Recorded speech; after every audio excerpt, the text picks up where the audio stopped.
Hoy día vamos a hablar de tumores renales, vamos a hablar de cáncer renal, tumor renal, tumores renales. Entonces, jóvenes, estos son los tumores sólidos y benignos del riñón. Pero todo tumor benigno comienza como un tumor benigno, pero camina hacia la malignización. Estos no se van a quedar benignos toda la vida, se van a malignizar. Entonces tenemos, fíjense, tumores epiteliales y tumores del parénquima. Tenemos el adenoma y el oncocitoma, que es que son benignos, ¿no? Si te preguntan qué tumores benignos conocen, el adenoma y el oncocitoma, y del parénquima, el angiomiolipoma, el lenoma, el linfoma, el hemangioma, pero esto apréndanselo de memoria. Tumores de células yuxtaglomerulares. Porque este maldito es el más maldito de todos. Por más bonito que sea, por más benigno que sea, provoca hipertensión maligna que solo se cura con la nefrectomía. No hay cirugía de estar utilizando antihipertensivos y demás cosas. Se cura con la nefrectomía. ¿Cómo es el aspecto?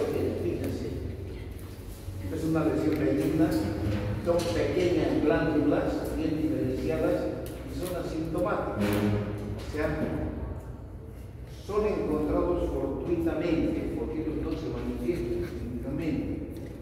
Entonces, cuando nosotros o el ecografista, por ejemplo, digamos, la paciente más joven con un cáncer de riñón que operé, tenía 23 años, un estudiante de enfermería, así el tumor sano.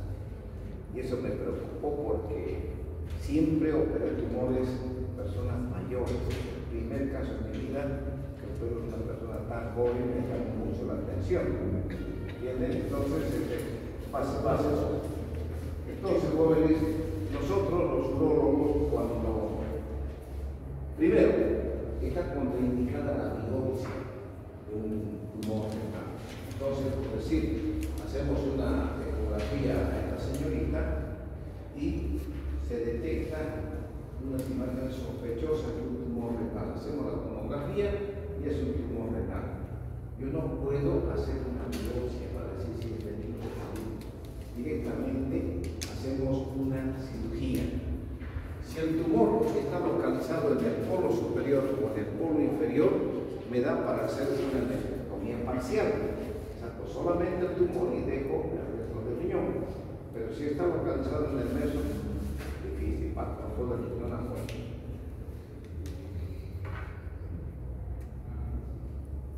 ¿Qué es el onco? ¿Cuáles son los aspectos del oncocitoma? Aspecto general. Fíjense, de 3 a 5% de tumores renales ocurren en distintos órganos, color nacarado, una cápsula bien definida, son células grandes y el diagnóstico principalmente es patológico, ¿cierto? Todos los detalles que tal vez ni les explico. Entonces, el angiomiolipoma dice angiomiolipoma. Entonces tiene 3 componentes. Aquí está. ¿Dónde está?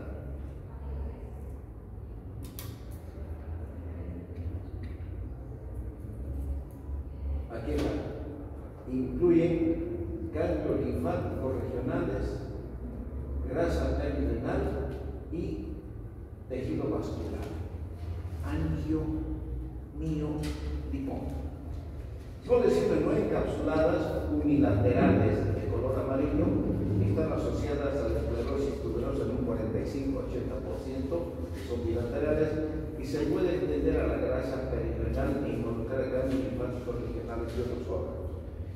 Todos estos tumores jóvenes son de diagnóstico histopatológico.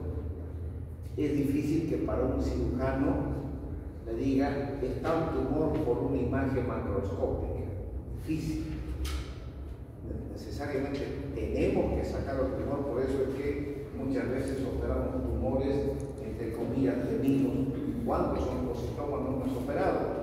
Pero sabemos que el oncocitoma camina la malignidad. Pero para ponerle nombre y apellido, eso no le pone nombre y apellido al urólogo, le pone el patólogo, ¿no es cierto? Porque el patólogo hace el estudio histopatólogo. ¿Cuáles son los aspectos generales? Aquí están. Tiene 3 componentes: células grasas, músculo liso y vasos sanguíneos. El angiomío y lipoma. Esto es lo más principal. Diagnóstico se puede hacer mediante una ultrasonografía, pero cuando se sospecha, cuando la ecografía detecta la imagen tumoral, entonces sí o sí tiene que hacerse una tomografía, y mejor si es una urotac. En el tratamiento, ¿qué se debe hacer?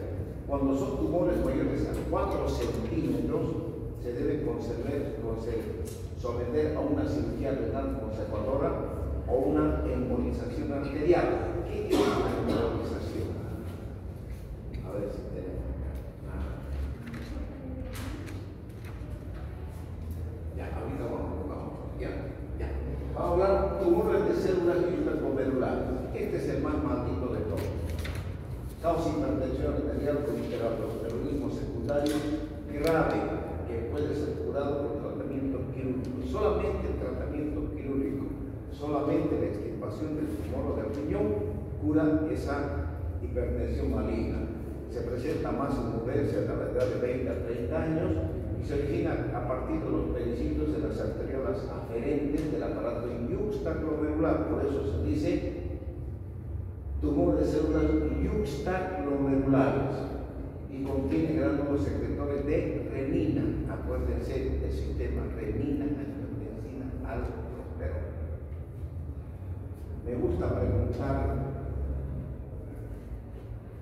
cuáles son los pasos, apréndanse, para que aumente la hipertensión, cómo funciona el sistema renina, aldosterona, qué papel juega el pulmón, cómo es que ocurre para que el paciente tenga hipertensión. Eso investiguen, es así de cortico, bonito, y se lo aprenden. ¿Ya? Eso les va a servir para toda la vida. Ya, les decía que en qué consiste la embolización del riñón. ¿Qué es una embolización? Aquí tenemos nosotros una imagen tumoral, ¿cierto? Pero cuando esta imagen es pequeña, no es grande. Cuando tenemos tumores grandes, ya sea el polo, este es el polo superior, este es el polo inferior. Les decía, cuando tenemos tumores de 4, 5, 6 centímetros en el polo superior, saco todo el polo superior, suturo la piel del tórax y hago una tumorectomía. O bien en el polo inferior, puedo sacar todo este pedazo del tumor y lo cierro. Pero donde está este, ya no da, porque siempre se saca un tumor dejando 2 centímetros de parénquima sano. Aquí no te voy a meter el parénquima, no hay ¿dónde? Entonces, afuera todo el riñón.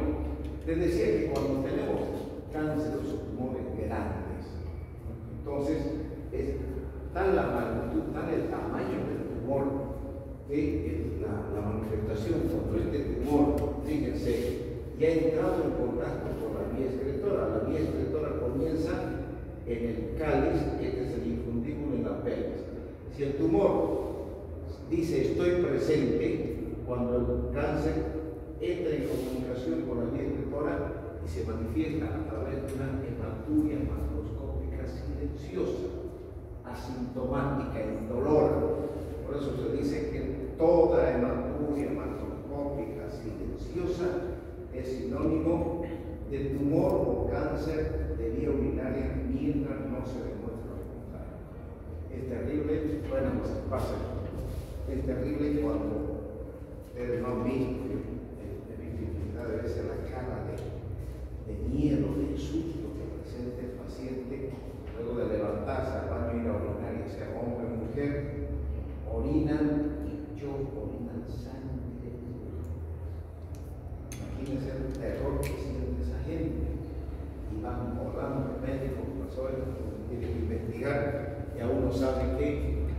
si es del riñón, ya tiene comunicación con la vía excretora. Entonces, cambia, es un estadio que uno tiene que tomar en cuenta. Ya eso es de la especialidad, ¿entienden? Pero cuando son tumores grandes, está la magnitud, tal el tamaño del tumor, que ustedes saben que todo esto está en el recto peritoneo. Y aquí está, el peritoneo es una técnica nada más que divide el recto peritoneo de la cavidad. Entonces, como hay un proceso inflamatorio, hay tejido de neovascularización, se crean nuevas venas, nuevas arterias por el cáncer del riñón. Entonces, se llega a pegar el peritoneo y se llega a pegar el intestino. Entonces, ¿por qué se hace la embolización? Cuando son tumores grandes, se llega a la arteria, se entra por la ilíaca, ¿no es cierto? Llega de la ilíaca, entra a la aorta abdominal y llega a la arteria renal. Todo por un catéter, y a través de ese catéter se coloca dentro de la arteria Gerfouin o Ivalón, una sustancia como un plástico, así más o menos. Entonces llega y se obstruye la arteria. Entonces, ocluyendo completamente la arteria, ¿qué va a pasar con él? El riñón se achica, se retrae y se separa de los tejidos circunvecinos durante unas 48 horas. En esas 48 horas yo tengo que entrar y hacer la nefrectomía. ¿Por qué? Porque está la presión dentro de la arteria renal, que a las 72 horas, si tal vez un poco más, nuevamente se revaloriza y el riñón otra vez se hincha, si me permite la expresión. ¿De acuerdo? Ya. Ahora estamos hablando ya de adenocarcinoma renal. Carcinoma ya es un tumor maligno. Y fíjense, tiene todos estos tumores, es el mismo. Tumor de espernefroma, tumor de Graves, carcinoma de células claras o carcinoma alveolar. Es lo mismo. Yo les puedo preguntar a ustedes cuál es la característica del carcinoma alveolar. Es lo mismo, o con nombre de carcinoma de Graves, o tumor de Graves, o hipernefroma. Es lo mismo. Entonces, apréndanse estos nombres. Corresponde al 2,8% de los cánceres de vía urinaria, se presenta entre la quinta y sexta década de la vida y afecta más al hombre que a la mujer, en una relación de 2 a 1, y principalmente en hombres afroamericanos. Fíjense, este es un tumor feo, ya es feo. ¿Cuál es la teología? Cigarrillo, aquellos que trabajan con asbestos, con solventes, principalmente cálculo, ¿no es cierto? Aquellos que trabajan principalmente en las curtiembres, aquellos que tratan los cuerpos, ¿no es cierto? Y aquellos que manipulan sustancias químicas. Existen formas hereditarias como enfermedad de Burkitt-Landau y carcinoma renal papilar hereditario. También existe la enfermedad quística adquirida de los riñones sometidos a hemodiálisis. Recuerda que nosotros es otra vez que hablamos de la hemodiálisis. Todo paciente sometido a hemodiálisis es susceptible, tiene mayor probabilidad de adquirir un cáncer o adenocarcinoma renal. Pero también cuando hay esta diálisis, también tiene predisposición a la formación de cálculos de ácido. Acuérdense. Ya. Se origina a partir del epitelio del tubo contaminado proximal, se distribuye con igual frecuencia por riñones, que es de color amarillo y presenta una pseudocápsula de tejido renal, que es fibroso y de células celulares. Fíjense.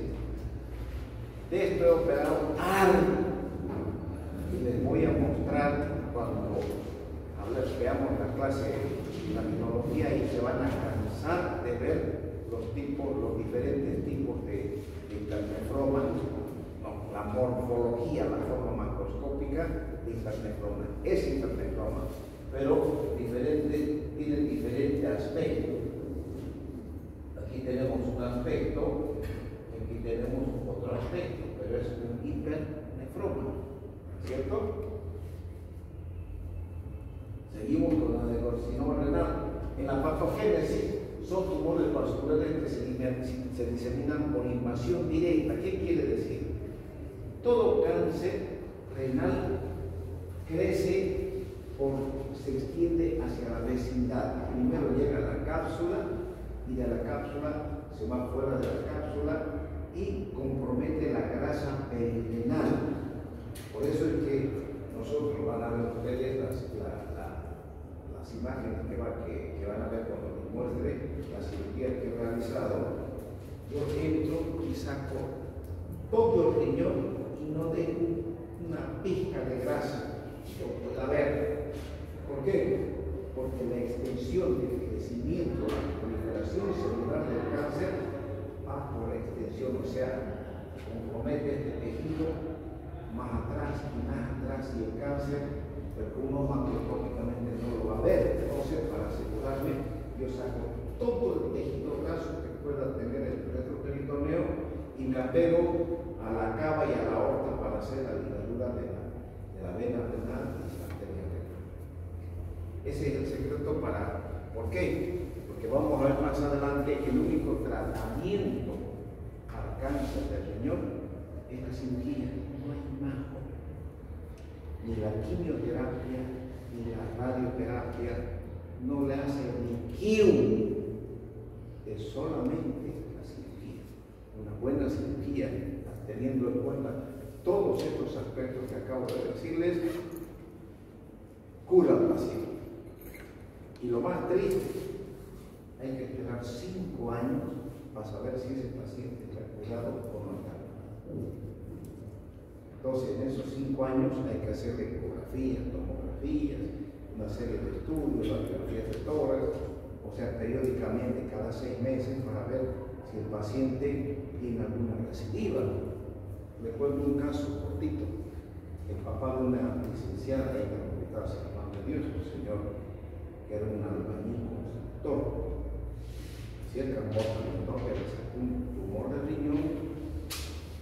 Primer año, segundo año, tercer año, cuarto año, belleza, no había nada en los estudios. Y este señor se fue a construir un motel. El motel estaba construyendo un centro comercial, valiente el trabajador. Y estando trabajando allá se perdió. Y tu padre no vino, del Montero trabajando. Pero está bien. Está bien, pues. ¿Qué pasó? Estando en Montero trabajando, doctor, me salió una bola de acá sobre la incisión de medida. Yo pensé que era un cuchichi. Me fui al hospital y en el hospital me lo drenaron. ¿Y qué salió? Pus, no. Salió como quesillo medio plomo. No cerró nunca dejó de dar, y por ahí fue saliendo y el hombre se fue debilitando. Son 5 años que se tiene que esperar. Tengo otro paciente de Rivero Torres, no le doy el nombre o apellido, pero que está completamente curado con la cirugía. Entonces, uno difícil puede garantizar que solamente la cirugía es la que cura este tipo de tumor. ¿Ya? Sigamos. La estratificación. Se requiere una historia clínica completa, un buen examen físico, un examen, una bioquímica sanguínea, un examen de orina, radiografía de tórax, tomografía de abdomen, de pelvis y una exploración ósea con algunos médicos. Fíjense, clasificación de TNM. Estadio 1, 7 centímetros de tumor. Estadio 2, mayor de 7 centímetros. Estadio 3, el tumor está fuera de la pelota, como compromete la xerota y compromete la vena cava. El estadio 4 prácticamente ya envía metástasis a otros órganos. Todo el tibio renal está comprometido con ganglios y envía, aquí está. Todo lo que está aquí está acá. El cuarto tumor invade más allá de la fase de la xerota. Ustedes saben que esta es la cápsula renal.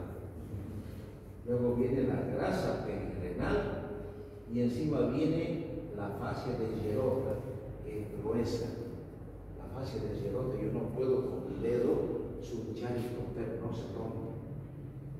Cuando yo preparo la xerota pido una pinza, cualquier Kelly, agarro, lo levanto y con tijera lo corto. Solamente con tijera porque es gruesa.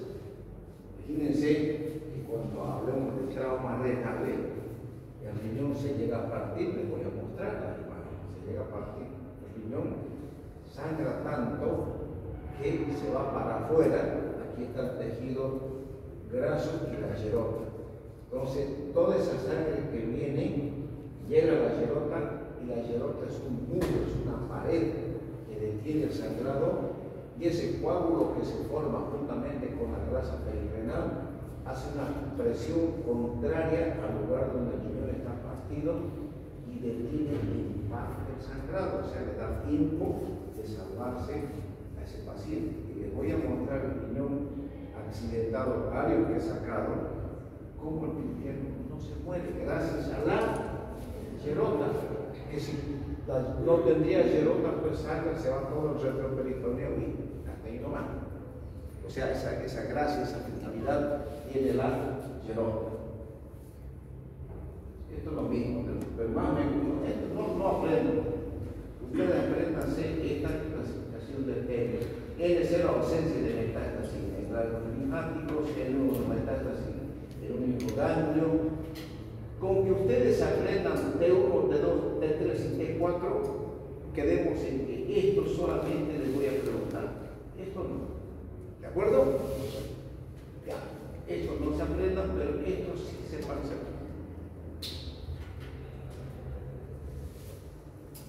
Clínicamente, antes existía una triada clásica, la hematuria macroscópica, dolor en flanco y una masa palpable. Hoy en día ya no hay esa triada clásica del cáncer renal. ¿Por qué? Porque hoy en día se descubren más tempranamente. Antes no había la ecografía, les dije que yo conocí cuando llevo así como ustedes, y era un aparataje, una mesa, el primer ecógrafo que conocí en mi vida, el Sucre. Entonces, que era prohibitivo, y ya ha cambiado las cosas. Entonces, tiene un aparatito chiquitito, ahí la señorita le dijo, está vomitando en su casa y tiene plata, ya por al médico, viene, enchufa y hace su ecografía y manda en su cama, ¿cierto? Ya hace la ecografía hasta 15, 20 bolivianos. Entonces, jóvenes,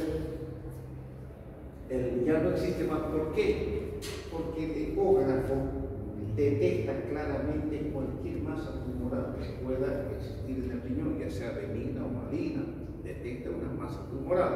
Entonces esta señorita tiene un cólico biliar, viene, le miran siempre que hace ecografía abdominal, ve todo, hígado, vías biliares y el riñón.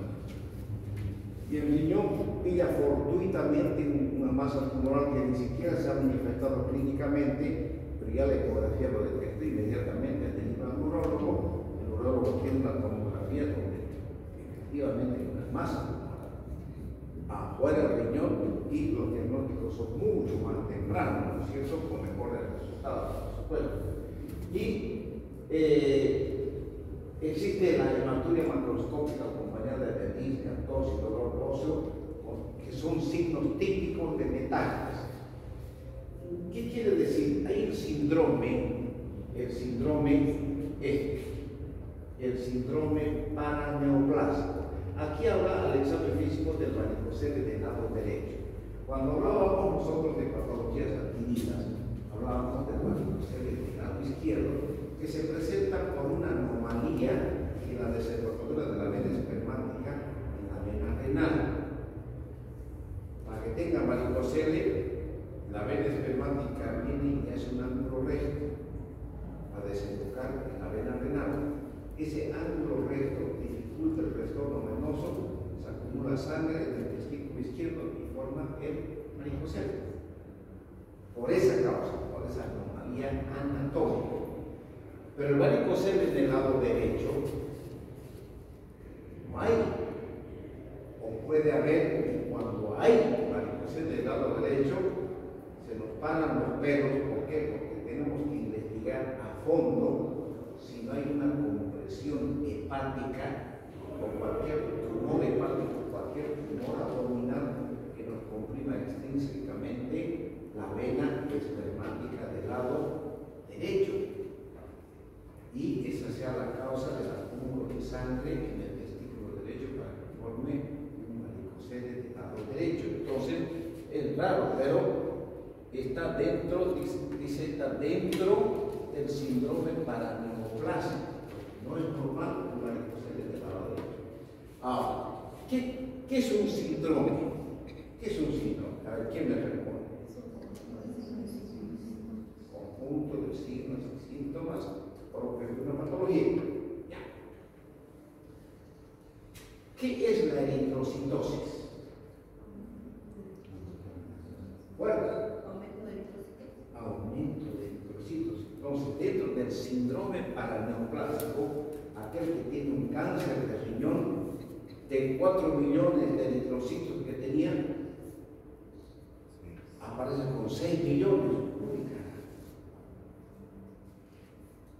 Es posible que el collado vaya en la paz, ¿ya? ¿Por qué? A ver, explíqueme por qué en el collado aumentan los eritrocitos y para que no se mueran se vienen a vivir aquí al llano. Eso tienen que saber ustedes. A ver, hable.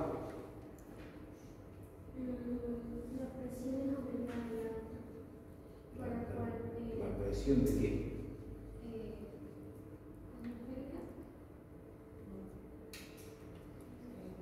A ver, ¿quién me explica? 20 puntos se ganan por la reunión parcial. Mira, a ver, ¿quién sabe? ¿Quién? A ver, vamos a deducir. La medicina es deducción, ¿cierto? Ya, ¿alguien tiene alguna idea vaga? A mí me dice, no tengo. A ver, dígame. Porque ya el nivel de oxígeno es menos.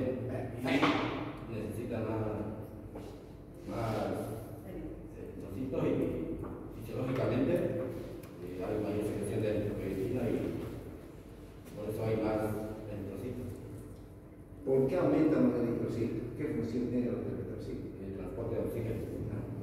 Sí, entonces, la respuesta que yo le pregunté a ustedes esta mañana la dio su compañero. ¿Cómo se llama usted? Freddy.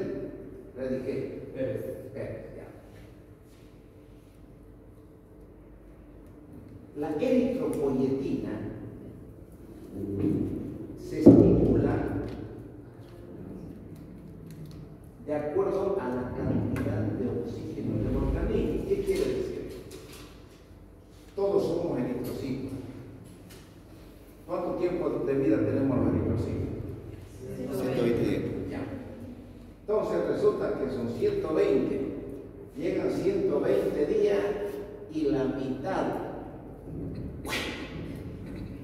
nos morimos. Y quedan estos poquitos acá. Entonces, estos poquitos tienen que correr mucho más rápido para llevar santo oxígeno a los órganos nobles, ¿no es cierto? Entonces, esta disminución de oxígeno que hay en la sangre estimula la eritropoietina que produce el riñón, para que la eritropoietina estimule la médula ósea roja para que produzca mayores eritrocitos y reemplace a todintos estos que se murieron. Pero allá en el collado, lo que pasa es que falta oxígeno, ¿no es cierto? No hay mucho oxígeno.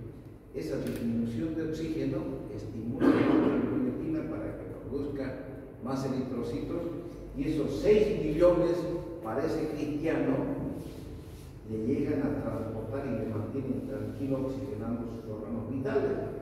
Pero son 6, 7 millones de unidades arteriales. Con 7 millones ya no es, y es peligroso, ¿no es cierto? ¿Qué puede pasar con 7 millones de eritrocitos? Aumenta el hematocrito y la sangre se hace más densa. Le da como que se apuran, le da ¿Qué pasa con tanto eritrocito? Hay harto eritrocito. Y cuando ven allá los médicos, urgente, señor, usted deje aquí La Paz y váyase a Llano. Y se viene a vivir aquí a Santa Cruz. Y otra vez de los 7, 8 millones que tenían, sus eritrocitos bajan a 4 millones. Ya usted ya no puede ir nunca más a La Paz porque allá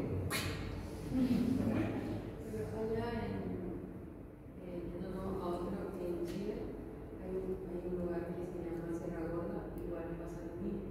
Entonces todos los trabajadores cuando bajan con visitadores hacen donar sangre por el tema de que igual sube y le parece, por eso se llama la sangría. Es un tratamiento que vale la pena tomarlo en cuenta porque le salva la vida, pero es correcto. No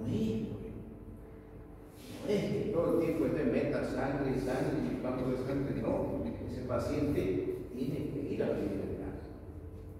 Tiene que ir acá.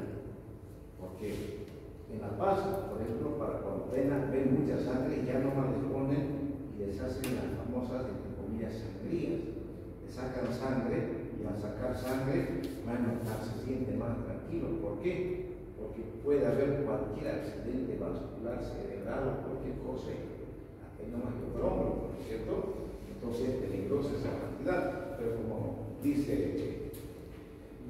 Pérez, el joven Pérez, es Pero también hay gente que se acostumbra a esa misma altura y ese mismo ambiente. Mientras la eritrocitosis no sea la causa del riesgo de vida de ese paciente. Porque digamos, hay comunales que coinciden en la llama están sobre 40 metros sobre el nivel del mar. Y es una zona muy alta y toda la gente de la otra. Pero cuando yo voy. Usted debe ver eso, pero no sabe cuánto muere. ¿Cuántos mueren? No sabe. Entonces, aquí en La Paz hay mucha gente allá que se viene a llegar aquí a Santa Cruz, huyendo de la altura, probablemente por esa patología. Entonces, la eritrocitosis viene de que en el riñón existe el tumor, ¿no es cierto? ¿Dónde está? Ya. Aquí está el tumor. Hemos dicho que la eritropoyetina del riñón estimula para la médula ósea roja para producir los eritrocitos.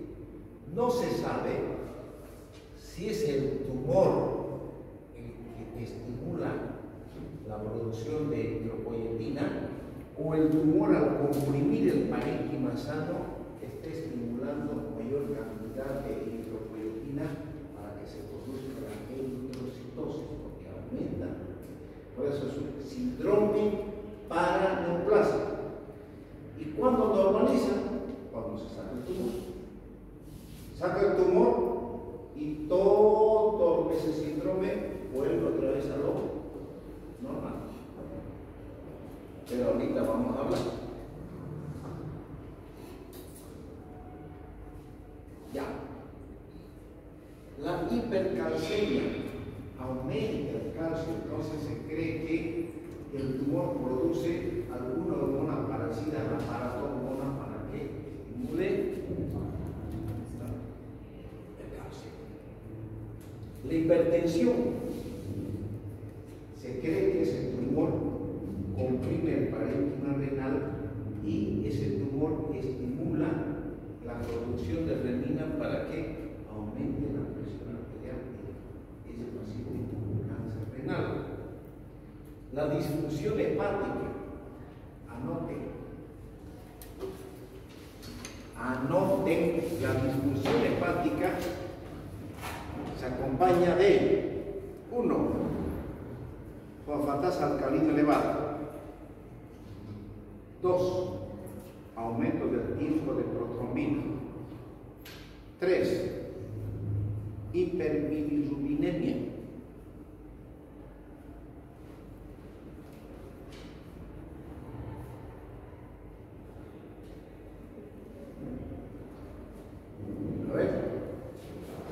4. Tiempo de protrombina, aumento de fosfatasa alcalina, la hipergamaglobulinemia y aumento de la bilirrubina. Son 4, ¿no es cierto? Ya. Eso se van a aprender. Entonces, ese síndrome, atiéndanme, cuando el cristiano portador de ese tumor está con todo ese síndrome, está sintiendo, está manifestándose clínicamente, se dice que yo hago la nefrectomía y saco el tumor.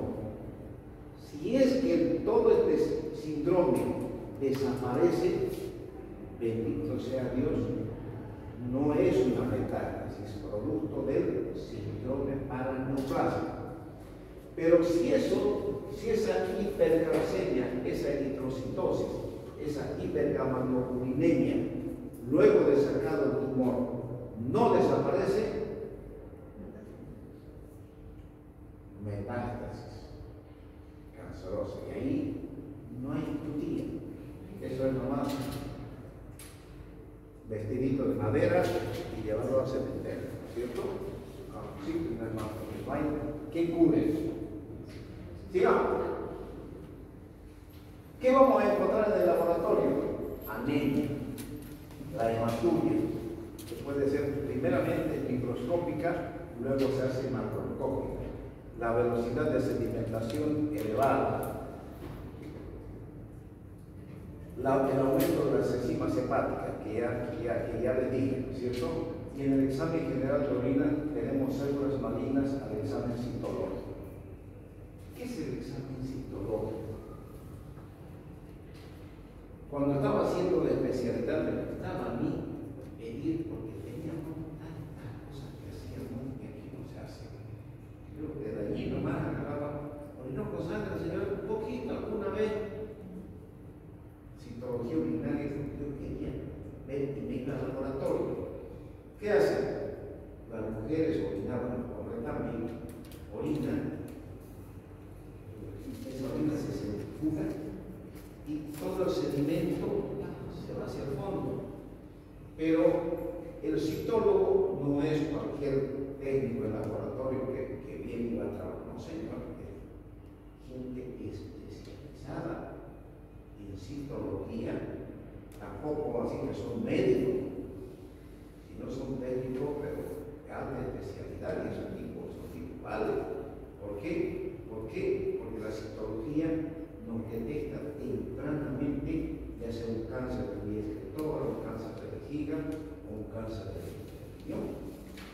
Entonces, cuando uno ve alguna microhematuria o algo, ya nomás tenemos citología, cosa que aquí en Bolivia no podemos hacer eso. ¿No es cierto? ¿Por qué? Porque no tenemos ese personal capacitado que se dedique a hacer ese tipo de estudios. ¿Qué estudios por imágenes vamos a realizar? Radiografía simple del árbol urinario, un programa escritor, que prácticamente la urografía ya no se realiza, y una angiografía renal más una angiotomografía o una urotaca. Entonces, esta es una angiografía, vean aquí está la arteria, y aquí vemos la imagen tumoral, ¿cierto? Aquí está la vascularización, está la disminución. Entonces, yo les voy a mostrar, jóvenes, en una urotaca. Ustedes ven absolutamente todo. Claro, el costo, creo que está con 5.800, 6.000 bolivianos una urotomografía, donde le muestran absolutamente todo, inclusive la fase angiográfica. Inclusive todo eso se lo voy a mostrar. A Urotac, pero ustedes no van a decir cólico renal, Urotac. Hay que saber manejar los estudios. A todo es tac, tac, a todo es la tac. Y me van a investigar. Esto saben, jóvenes, para que hagan un poquito de conciencia. Y eso está aquí. Porque de ahí yo lo saqué. ¿Cuánto de radiación le llega a esta señorita con una placa simple de atomo? ¿Cuánto de radiación le llega a esta señorita con una tomografía? ¿Y cuánto de radiación le llega a esta señorita con una urotomografía? ¿Con qué finalidad les pregunto esto? Para que hagan conciencia, porque ustedes cuando llegan al internado, todos piden hasta 3 tomografías, ¿sí? Y no les importa una vez la radiación que está recibiendo ese paciente. ¿Por qué solicitan tanto? Porque no saben, pues. No saben. Yo no quiero que ustedes salgan de mis manos sin saber. Así que hasta la próxima vez de vuelta, voy a preguntar. Así como conversación, ¿no? Ya. Vean, esta es una imagen tipográfica. Y aquí está el tumor. Aquí se ve el tumor, ¿cierto? Acá es la ecografía y aquí se ve el tumor y aquí se ve el óvulo. ¿Qué es esta? La clasificación de Bosnia. Estos jóvenes se lo van a tener que aprender. La clasificación de Bosnia se refiere, ¿por qué está en este tema? Porque se acuerdan cuando hablábamos del quiste renal, hablábamos de los quistes renales, hablábamos de la poliquistosis renal, ¿se acuerdan o no? No se acuerdan. La poliquistosis renal es adquirida y otra es congénita. ¿Se acuerdan o no se acuerdan? Y habíamos visto un quiste renal solitario, ¿cierto? ¿Sí o no? Un quiste grande. Una preguntita de importante. Ya. Y también, aquí está. ¿Por qué se forma el quiste renal? Y ustedes ahí van a entender por qué el quiste renal. Entonces, esta clasificación de Bosnia, que es muy importante y enriquecedora para la calidad profesional del urólogo, tiene que saber, nos muestra la densidad, como vamos a ver, de un quiste renal. No piensen que el quiste renal no pasa nada, seguro fue cochino. La Bosnia 1, cuando la densidad es como el agua en el quiste, es homogéneo, no hay septos, o sea, no hay tabiques dentro del quiste, no hay calcificación y no hay captación de nada. Riesgo de malignidad, ninguno. El manejo, solo si es sintomático, mejor es la vigilancia. Esta señora tiene un quiste, pero está todo tranquilo, no digo, ¿para qué puede esperar? Si no duele, eso es congénito y no tiene por qué estar, que lo vea, para que no vaya a tener su platita. Pero Bosnia 2, ya aquí hay septos delgados, hay una parecita pequeña en pared delgadita, ¿cierto? Calcificación pulmonía delgada, no hay captación y hay una lesión hipertensa sin captación. Riesgo de malignidad del 0 al 5% puede malignizarse y se tiene que hacer una vigilancia periódica. Después vamos a llegar a una conclusión. Bosnia 3, los septos ya son más gruesos. hay calcificación gruesa, hay una heterogeneidad leve o moderada y no hay captación. Riesgo de malignidad, 50%. El tratamiento tiene que ser quirúrgico. Hay que operar esas cosas. Bosnia 4. Las paredes son gruesas, el kit son gruesas, con áreas nodulares. Hay una heterogeneidad marcada y existe captación. 75 al 90% de malignidad y hay que operar. Entonces, cuando nosotros vemos un quiste grande, no abrimos por el quiste y que es el líquido que se bote, no, señor. Lo agarro con una jeringa, quiste, lleno lo que tenga que llenar, una jeringa de 20 o 2 jeringas de 20, y no me bote. La telita que envuelve el quiste, lo corto, se materializa, un drenaje, no hay. Pero ese líquido del quiste estoy obligado a mandar a hacer una citología, un estudio citológico para ver si no hay células malignas en ese quiste. Pero todos estos datos nos va a dar la tomografía, una urotomografía, nos va a hacer sospechar. ¿Entienden? Por eso es importante al hablar de cáncer renal esta clasificación de Bosnia. Digamos que no les pregunte en detalle, pero algunas cosas gruesas jóvenes sí les voy a preguntar. ¿Por qué? Porque ustedes no van a salir urólogos, pero van a salir con una idea, por lo menos, de saber qué es un bosniaco.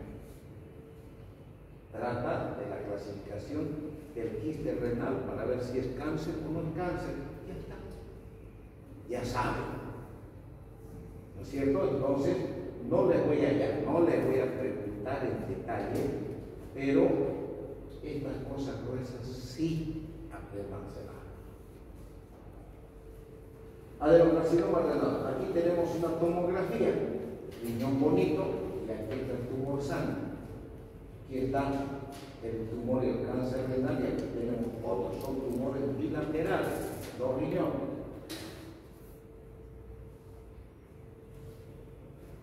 Aquí tenemos la gamografía ósea para ver metástasis del riñón. Aquí está la resonancia magnética con su quiste, con su tumor riñón. Y aquí está la biopsia renal. Yo les había dicho a ustedes que la biopsia renal está contraindicada. ¿Por qué? Porque si yo tengo un cáncer, un tumor, meto la aguja, al sacar la aguja estoy sembrando células cancerosas en el camino. Ya. Pero hoy en día, jóvenes, ya los últimos conceptos, por eso es hermosa la medicina. Si uno no lee, no se actualiza, se queda y no queda de uno. Uno tiene que leer y actualizarse. Pónganse a pensar.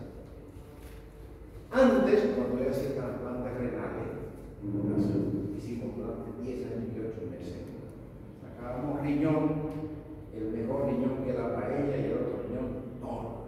Y no pasa absolutamente nada. Vive sin ningún problema con un solo riñón. Ese concepto lo manejábamos hace varios años atrás. Un día cambió. Como se han hecho estudios y se ha demostrado que esta señorita que donó su riñón a su marido, a su hermano, quien sea, ella va a vivir con un riñón correcto. Pero ese riñón va a tener altas posibilidades de tener alguna patología que a la larga van a comprometer la vida de esta señora. No cuando sea jovencita. Piensen, ella tiene que casarse. ¿Es casada o soltera? ¿Soltera? ¿Dónde estará? Cuidado que a la vuelta de la esquina esté el baile del clinudo ahí esperándose que uno no se da ni cuenta, que llegue y ¡tan! ¡Qué mujer, qué hombre más bello!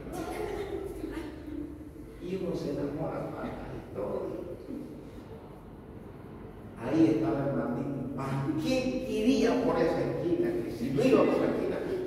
lo hubiese visto.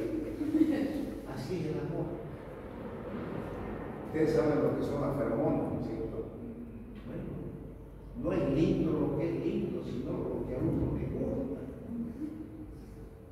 Tal vez a usted le gusta un enano chiquitín, es su gusto, pues. O tal vez así el pichaco largo, es su gusto. ¿No es cierto? Bueno, yo tengo una excelente alumna. Yo veía, lo esperaba allá abajo, uno con sus pantalones rotos, tenía un aro en su lengua, otro aro, y tenía un clavo aquí, un fierro aquí. Excelente alumna. Yo lo miraba, cómo uno se equivoca, las apariencias engañan, ¿no es cierto? ¿Quién le ha visto mi alumnita? ¿Cómo está? ¿Cómo le gusta saludarme? ¿Cómo está? Y siempre iba a usted. Me encontraba y sentaba cada día.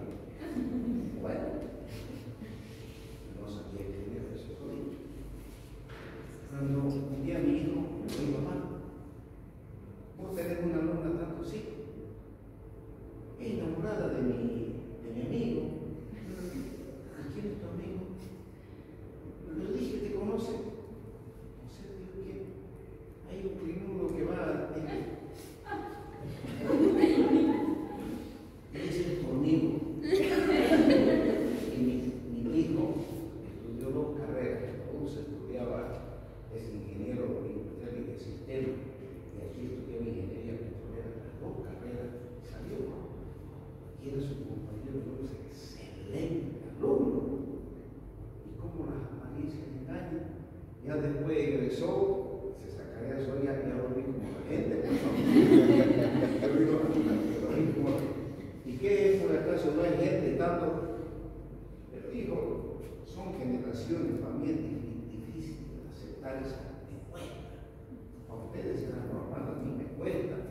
Y yo a mi hijita la llevo con un primo así, saco total, no tengo esa mujer, ¿no?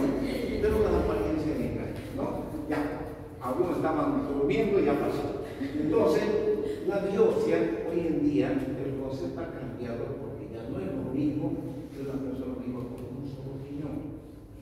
Entonces, ya se están haciendo cirugías conservadoras. Se llama tumorectomía, donde uno entra por vía laparoscópica o percutánea, saca el tumor, coagula, sutura todo el reborde tumoral y va para afuera. Que si pringó el tumor y se dejó todo, bueno, volvió a crecer el tumor en otro lugar en ese riñón, lo vuelven a operar. Esa es la conducta actual.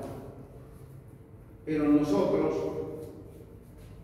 aquí en Bolivia, no hacen tumorectomía. Aquel que me diga que están haciendo en Cochabamba tumorectomía seguro por coche. La cirugía robótica en España, en el Brasil, están haciendo. Pero robótico. Y el robot vale $1.800.000. ¿De dónde vamos a pagar? Entonces, por eso puse esto. Entonces, la biopsia ¿se hace o no se hace? Yo les enseñé que no. Por el momento queremos que no. Pero va a ser sí. Ya es un sí, porque ya están cambiando todo, ya están cambiando la conducta, y ustedes están sabiendo que la biopsia es una interrogación. Porque si yo veo un tumor de riñón en ella, yo no voy a hacer la biopsia directamente afuera. Que si está aquí en el polo, puedo partir o sacar el polo del riñón y dejarlo. Pero en este sector no. ¿Por qué? Porque yo no manejo la cirugía robótica. La cirugía robótica me da una imagen en 3D. No hay cómo pelarla hasta más burro a frente de esas cosas. Nosotros no tenemos esas cosas.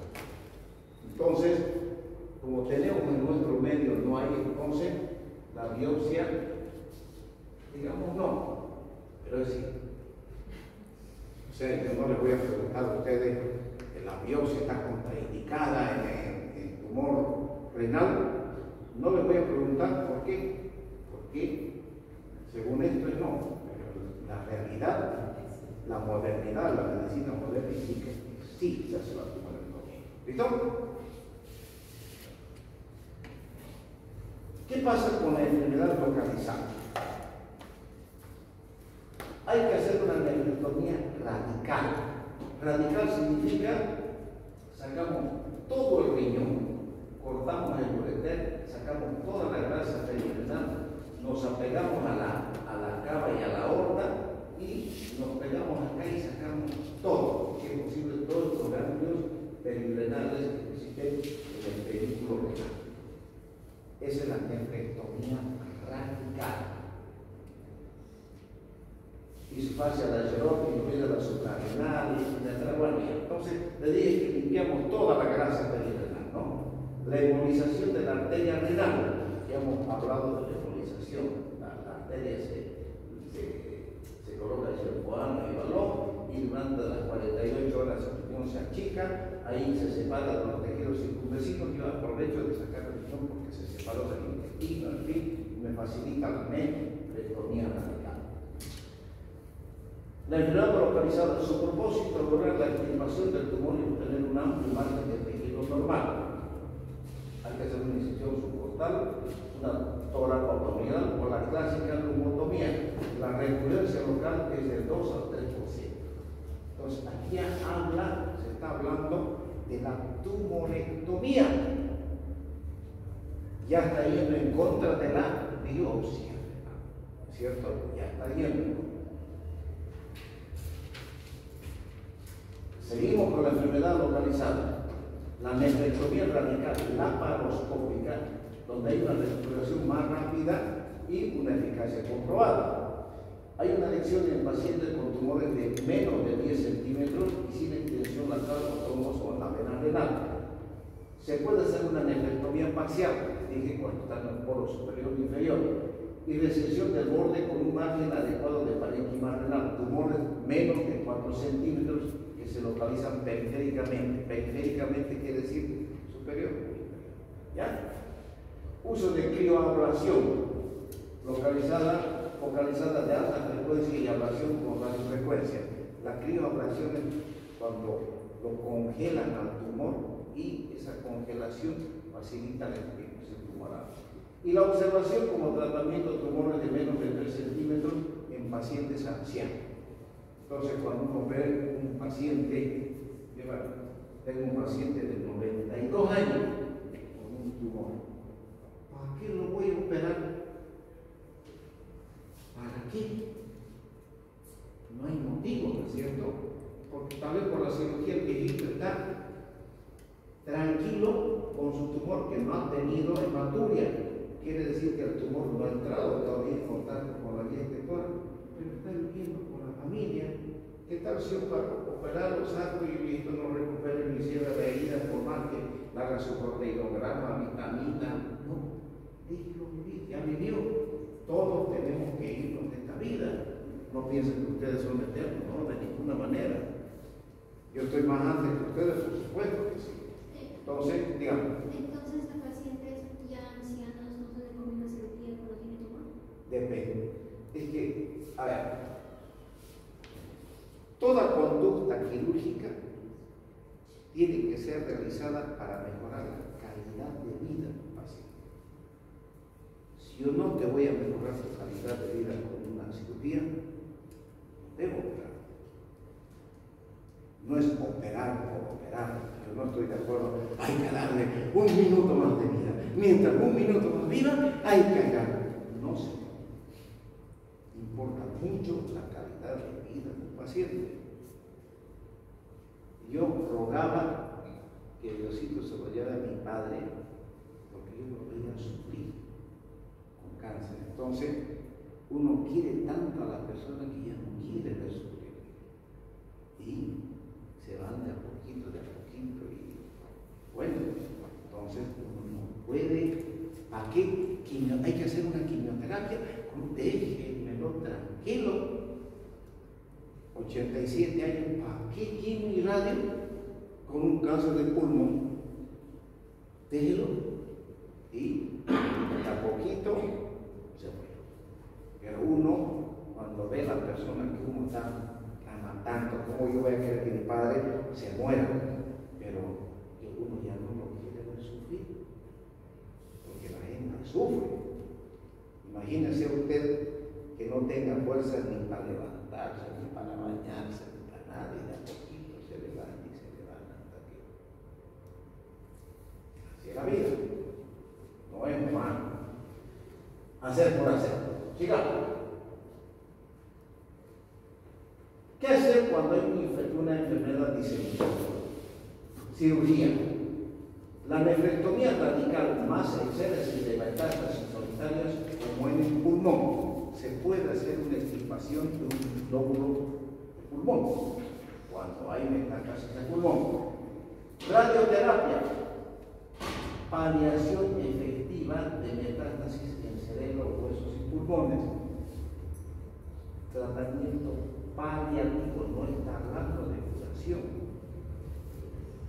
Modificadores de la respuesta biológica, el interferón y la interleuquina 2. Se usan, no dan ningún resultado, gastan plata, pero medio. Pero el cáncer le gana y igual se muere. Agentes biológicos, antiangiogénicos e inhibidores de la tirosinasa, todos ellos. Ninguno sirve. Que se utilizan, sí. Que un poquito le ayudan para que mejore un poquito, sí. Pero el cáncer siempre gana. O sea, no hay tratamiento curativo para el cáncer renal, excepto la cirugía. No hay. Tumor de Wilms. Así como el tumor del riñón en adultos, también tenemos este cáncer renal en niños, que es propio, ya sea el sexo masculino o sexo femenino, entre el 1 y los 3 años. Hasta los 3 años no hay predilección por sexo ni ya sea derecho o izquierdo.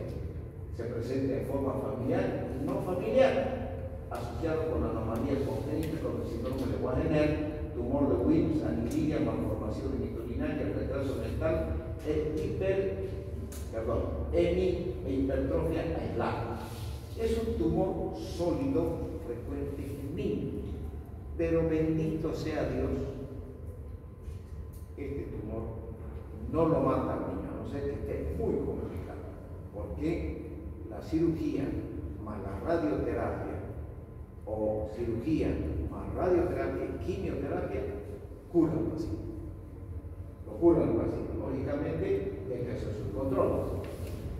Son tumores grandes, multilobulares, color gris, bronceados con áreas focales de hemorragia necrosis. Existe diseminación del tumor por extensión directa, igual que el tumor en adultos, a través de la cápsula y por vía hematógena y linfática. Existe metástasis a pulmones, hígado, linfáticos regionales.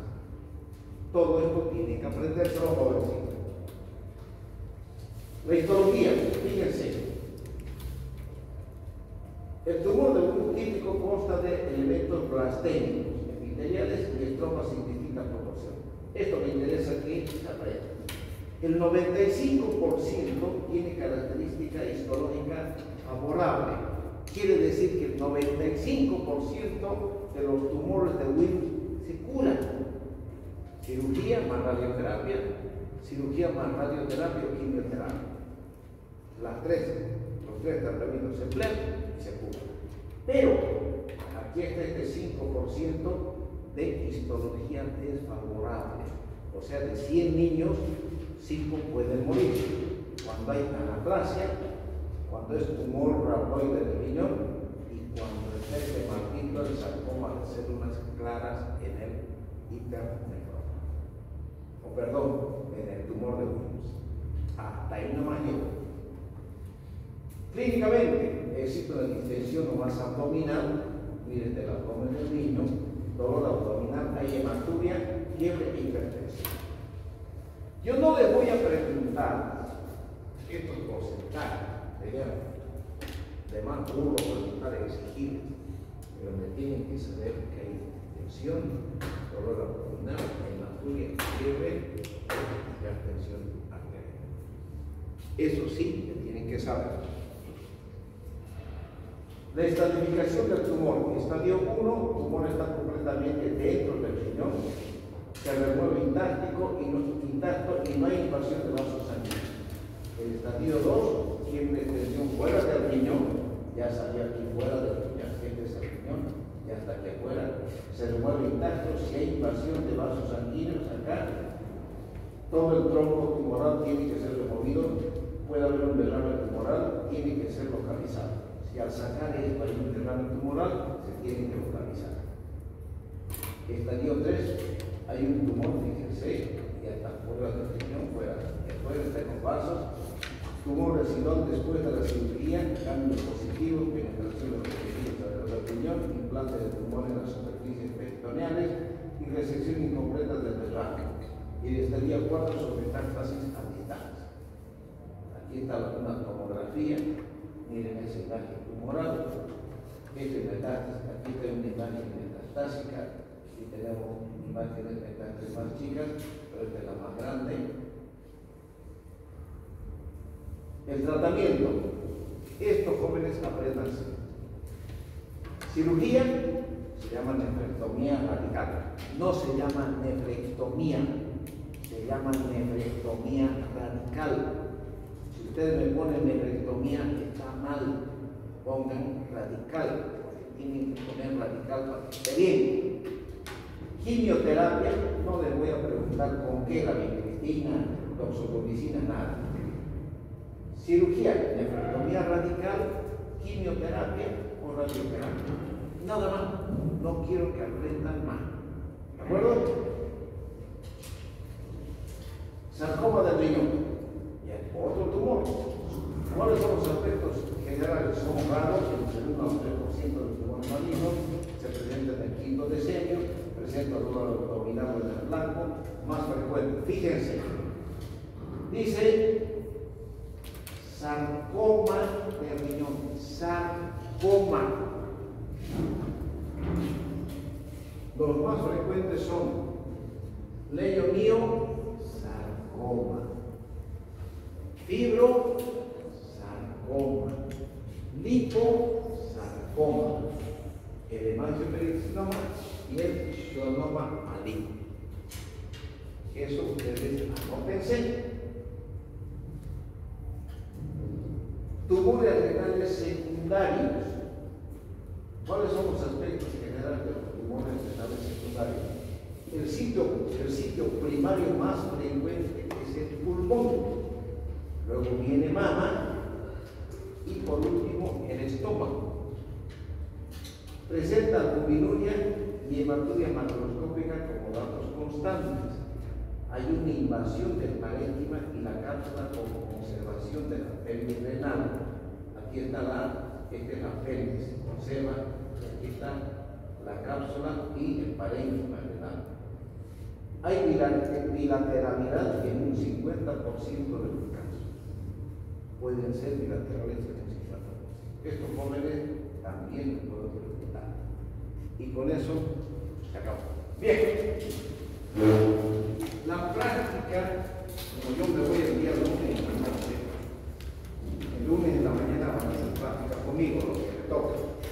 El día martes, miércoles, jueves y viernes, las prácticas van a ser a las 12 del día.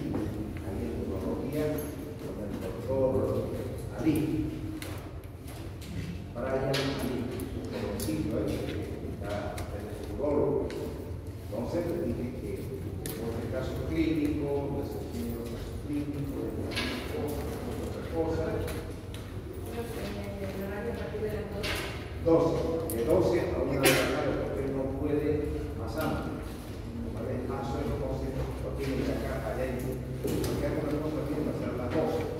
Y lógicamente, al turno que le toque la próxima semana, no a los